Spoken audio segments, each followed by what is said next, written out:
Hi guys, it's David, August University here, and today I'm going to go over a little bit about Lux Algo. Really love this system, this program.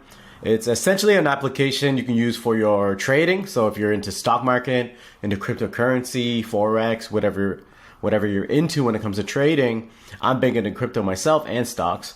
I like to use this as a nice benefit when I'm looking at the charts. So when I'm in things like trading view, as you guys can see, I'm looking at Ethereum here. You can add and apply these signals here. See, you can see the Lux Algo premium confirmation signals and adjust them, and so that you can see these buy and sell signals. So I've adjusted it to be super sensitive here.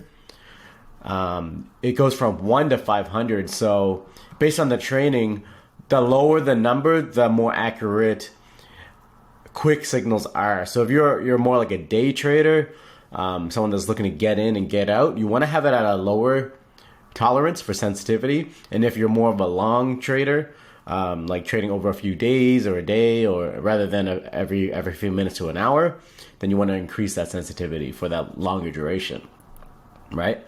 So agility is basically, if you adjust it lower, the lower the number, the smaller the number, the more signals you're actually going to see, right? So if you have the agility higher, like in that 50, 60, 70 range, you're going to get less signals. So you're only going to get the signals when it's a little bit more intense, when it's more intense on the upside or the downside, okay?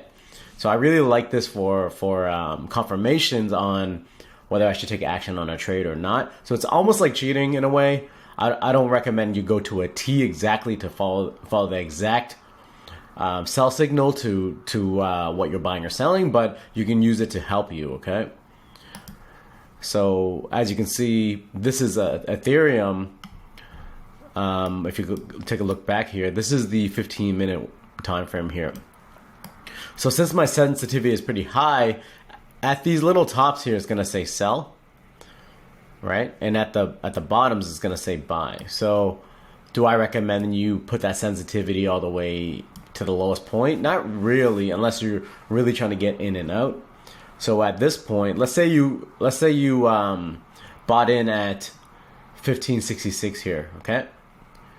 When it told you to sell, you'd be in at 1667.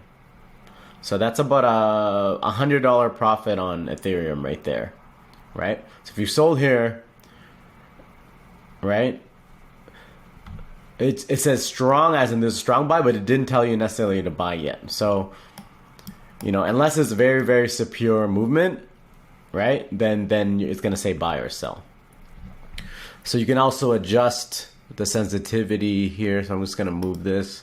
So if you go really intense with the sensitivity, I'm gonna go as low as 5, for example. See what the difference is. You see how you're getting more intense signals here? Instead of just saying strong, it's saying buy, right? Same with this, which honestly I kind of like that, even more sensitive there. Buy, sell. So that looks pretty good to me, and you can adjust it to that 30-minute time frame as well, right? So you can see the dip there, the sell-off at the top, the sell-off at the top. Now, if you're a long trader, then you're not necessarily going to take action on every single